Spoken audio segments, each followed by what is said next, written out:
What's up, y'all? This is Reggie, aka Speeding Bullet, with my co-host B, 3 exclamation points, bringing you the political perspective. Savvy enough to hear certain things and not automatically be acting. Elon Musk kind of like snapped on This is like 3 more seasons of Landman right here. Yeah, definitely. Where the natural resources are ransacked, and these countries are normally not better after the United States comes over there and just starts trashing their country. And always remember, if you're not political, you do not have a perspective. Now let's talk some politics.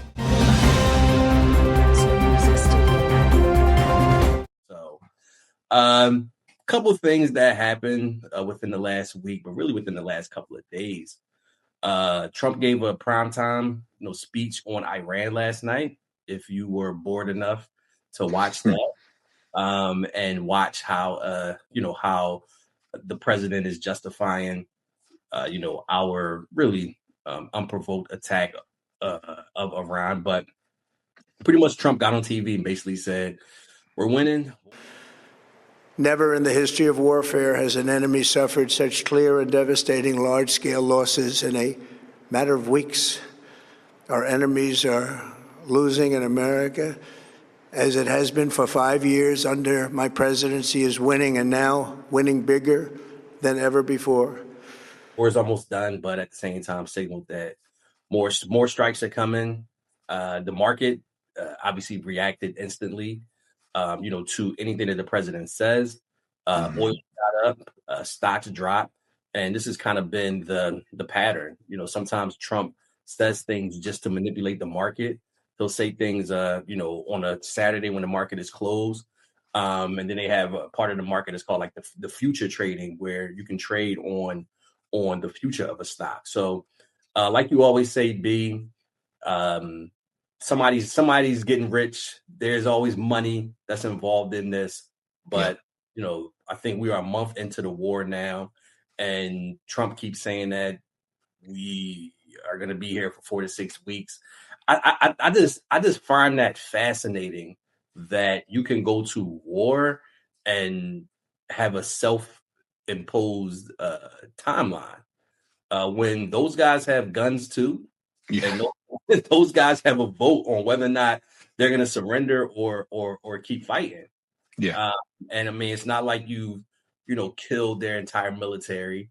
I think their military have maybe 3 or 4 million people in their military. It's only been reported of like 1,300 deaths.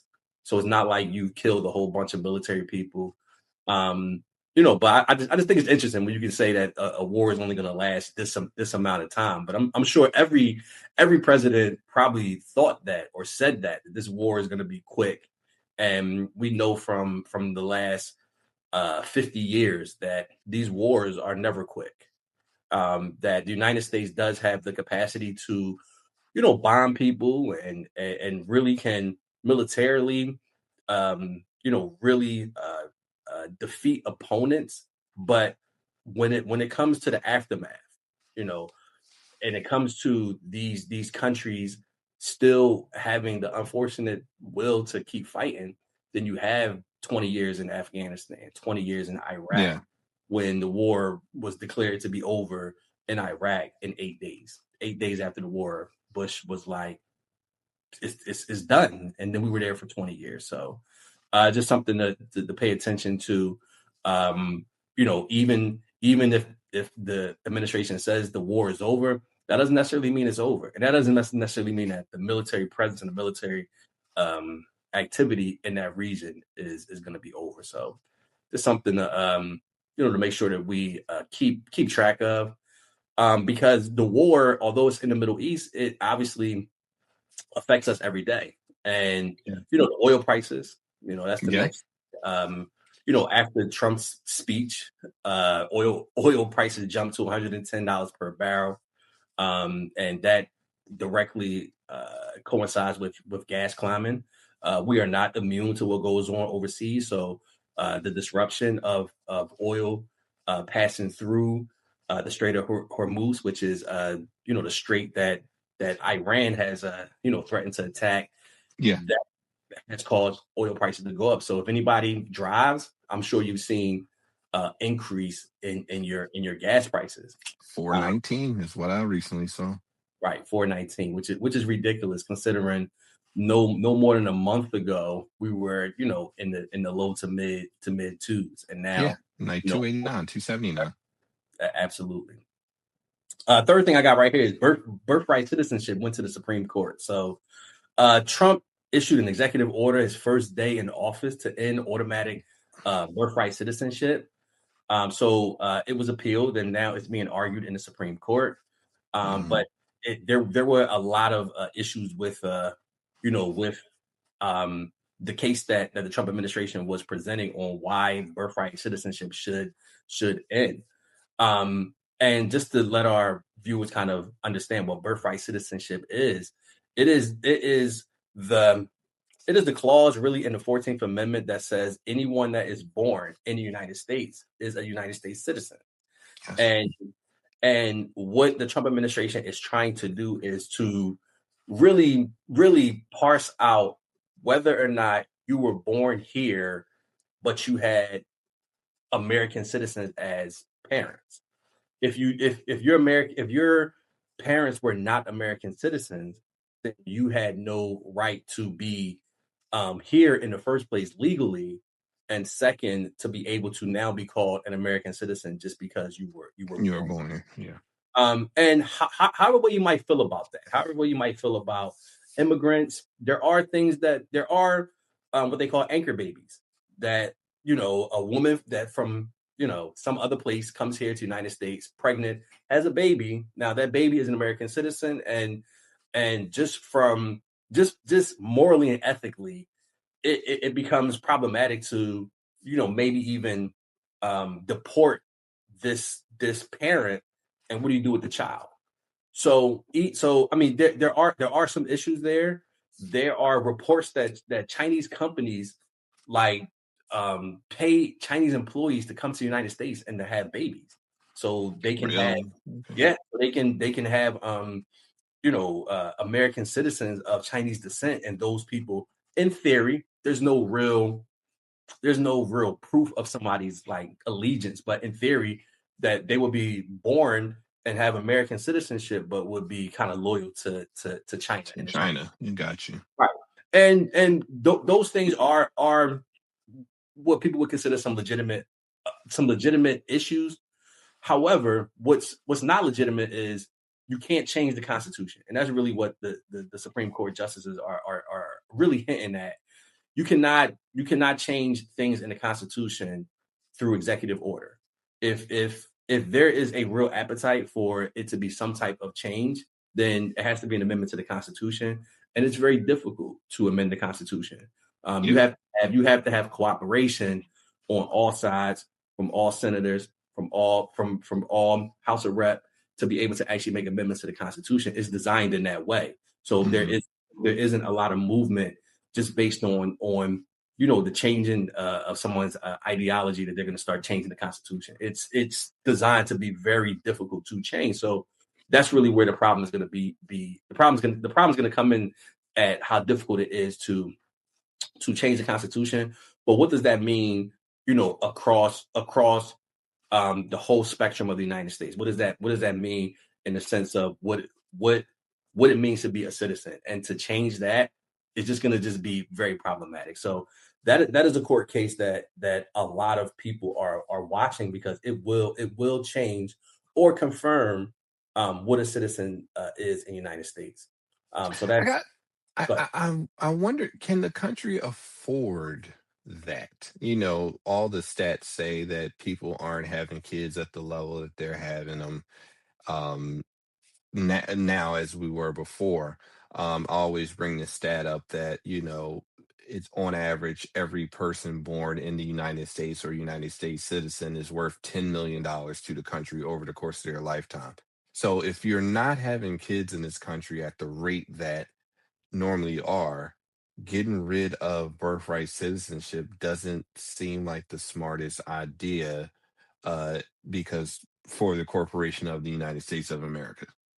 Yeah, I mean, and you hit on it, and that really goes beyond just beyond just birthright citizenship, but just immigration in general.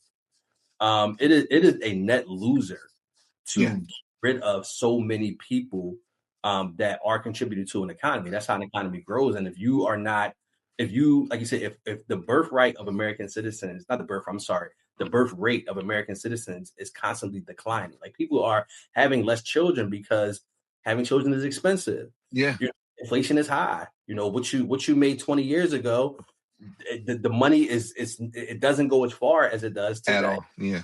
And people are making really business decisions on having small families because they can't afford it. But what I believe, I think the answer to that is racism and bigotry and power trumps sense. It actually trumps even finances.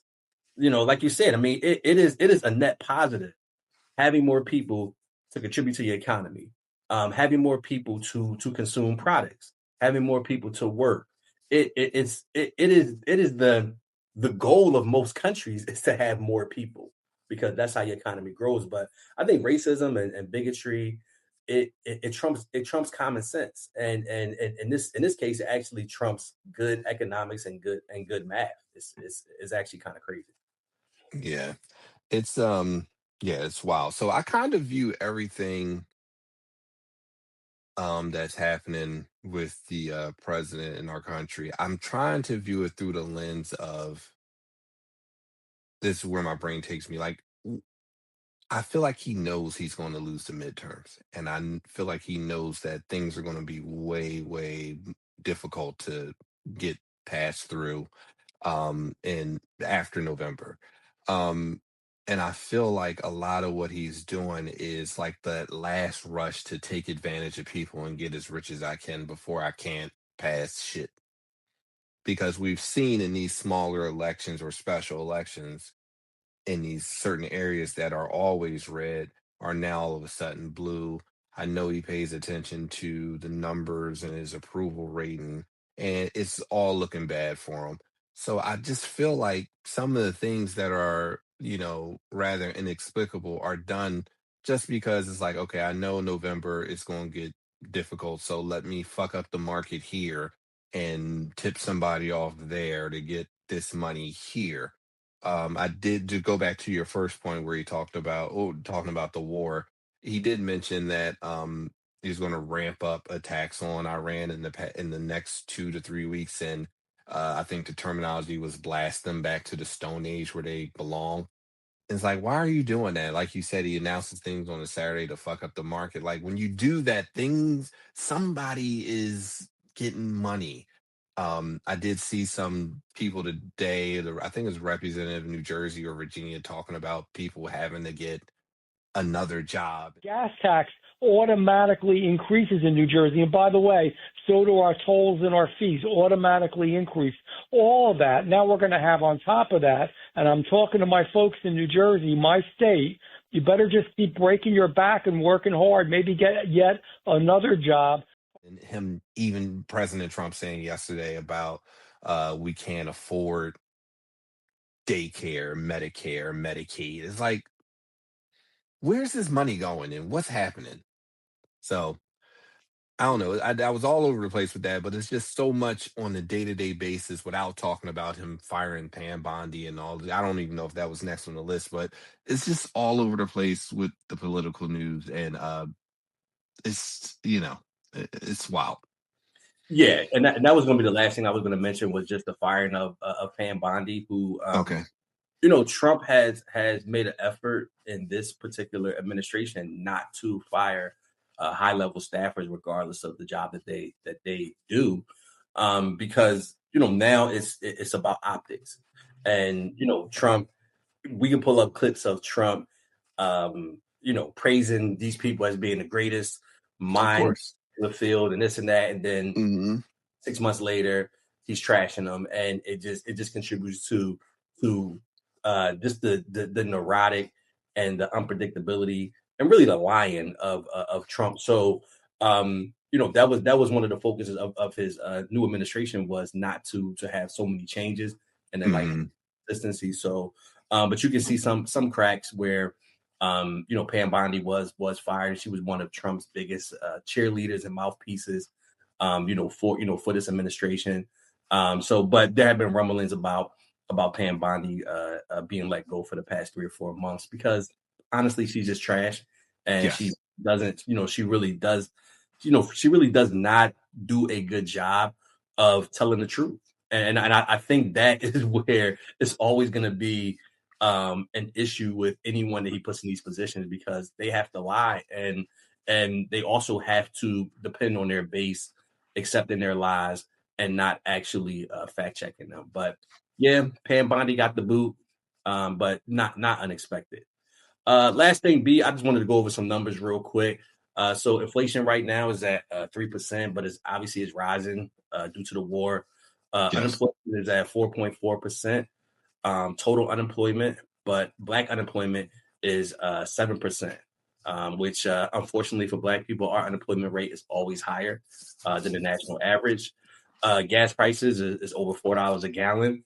So, and it's going to continue to rise with the war and with Trump not really having any real plan to control the Strait of Hormuz, and Iran pretty much controlling that.